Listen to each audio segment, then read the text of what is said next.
Sabe aquele conceito que parece super acadêmico, coisa de livro? O tal do estado de exceção? Pois é, hoje a gente vai ver que de abstrato ele não tem nada. Na verdade, ele mexe diretamente com a forma como o poder funciona e, no fim das contas, com o nosso dia a dia. Então, vamos começar com uma pergunta que, olha, é bem direta. Em que momento um governo pode simplesmente quebrar as próprias regras? Quando que está tudo bem em suspender as leis que, em tese, ele deveria defender? Essa é a grande questão, o X do problema todo quando a gente fala de estado de exceção. E para a gente mergulhar fundo nisso, a nossa bússola vai ser um artigo super interessante do Vinícius Félix e do Antônio Gasparetto Júnior.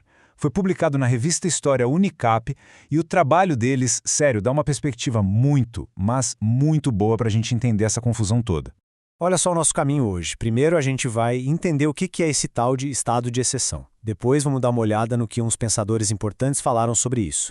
Aí a gente entra na ideia nova que os autores trazem, destrincha o modelo que eles criaram e no final pensa um pouco no que tudo isso significa na prática. Vamos lá? Beleza, vamos começar do começo. Afinal, o que é exatamente um estado de exceção? Então, a definição de livro é mais ou menos assim. É uma ferramenta legal que permite que o governo, aperte um pause nos direitos fundamentais das pessoas. A justificativa, uma emergência, uma crise. E a promessa é sempre de que é para preservar a ordem constitucional. Mas já dá para sentir o paradoxo aí, né? É aquela coisa de suspender a liberdade para supostamente salvar a liberdade. Meio estranho. Bom, e essa discussão não começou ontem, não. Para a gente entender o peso disso, é bom saber que essa é uma ideia que, tem sido debatida há séculos por gente que pensa a política e o direito. A gente tem basicamente dois lados nessa conversa. De um cara como John Locke, que via a exceção como uma espécie de prerrogativa. Sabe? Uma ferramenta para usar em momentos específicos, para tapar um buraco na lei, sempre pensando no bem comum. Mas aí do outro lado vem o Carl Schmitt com uma ideia, digamos, bem mais pesada. Para ele, o poder de verdade não está em quem segue a regra, mas em quem tem a caneta para dizer aqui a regra não vale. Para Schmitt, quem decide sobre a exceção é que é o soberano. É a prova máxima de poder. E quando a gente acha que entendeu, chega o Giorgio Agamben e bagunça tudo de novo. Olha só essa frase dele. A forma legal daquilo que não pode ter forma legal. É um nó na cabeça, né? O que ele está dizendo é basicamente isso. O estado de exceção é o direito tentando dar um verniz de legalidade para algo que, por natureza, é a própria ausência da lei. E aqui vem o ponto mais forte do Agamben. Para ele, a coisa é muito mais séria do que só suspender leis. É sobre a vida das pessoas.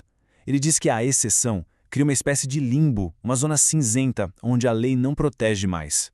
E nesse lugar, a vida vira o que ele chama de vida nua, ou seja, uma vida que pode ser descartada, controlada, sem amparo legal nenhum. Fica totalmente exposta ao poder do soberano. E é justamente nesse ponto que a gente volta para o trabalho do Félix e do Gasparetto Júnior. Eles olham para todo esse debate e dão um passo além, trazendo uma perspectiva bem diferente para essa história toda. A grande sacada dos autores é que a exceção não é um botão de liga e desliga. Não é tipo, agora estamos em exceção, agora não estamos. Pensa mais como um controle de volume, sabe? Que você pode aumentar ou diminuir. Eles chamam isso de modulação da excepcionalidade. É uma ideia genial. E para essa ideia não ficar só na teoria, eles criaram uma ferramenta bem prática para a gente analisar como isso funciona. É uma estrutura de 4 níveis que ajuda a gente a literalmente desmontar uma medida de exceção e entender o que está acontecendo. Funciona assim. A gente começa lá em cima, no nível mais abstrato, que são as grandes justificativas, as metas sociais. Depois desce um degrau para os objetivos mais práticos do governo. Daí a gente vai para as ferramentas, os instrumentos políticos que são usados e, por fim, a gente chega lá na ponta, nos detalhes, nos ajustes específicos. É sobre quem, onde e como a medida vai ser aplicada. Olha aí o quadro completo. Imagina uma pirâmide, ok? Lá no topo, no nível 4, estão as grandes ideias, tipo o estado de necessidade. Um degrau abaixo, no nível 3, os objetivos do governo, tipo um estado de sítio. No nível 2, os instrumentos, as ferramentas mesmo, como um decreto-lei. E lá na base, no nível 1, os detalhes, para quem vale, onde, por quanto tempo. É quase um mapa que mostra o caminho de uma ideia até virar uma ação real. Agora, vamos dar um zoom. A gente vai olhar bem de perto para esse último nível, o dos ajustes. É aqui que a mágica, ou o perigo, da tal modulação acontece de verdade. Os autores listam 7 dimensões. Pensa nelas como 7 alavancas de poder. Tem a abrangência jurídica, ou seja, quais leis vão ser suspensas. A política, que direitos políticos vão para o espaço. A material, que atividades vão ser controladas. A populacional, quem é o alvo. A espacial, onde isso vai valer. A temporal, por quanto tempo. E a coercitiva, quanta força pode ser usada. Cada uma dessas é uma escolha, uma forma de calibrar a medida. Então, o ponto-chave é esse. Essas 7 dimensões são como os botões de uma mesa de som.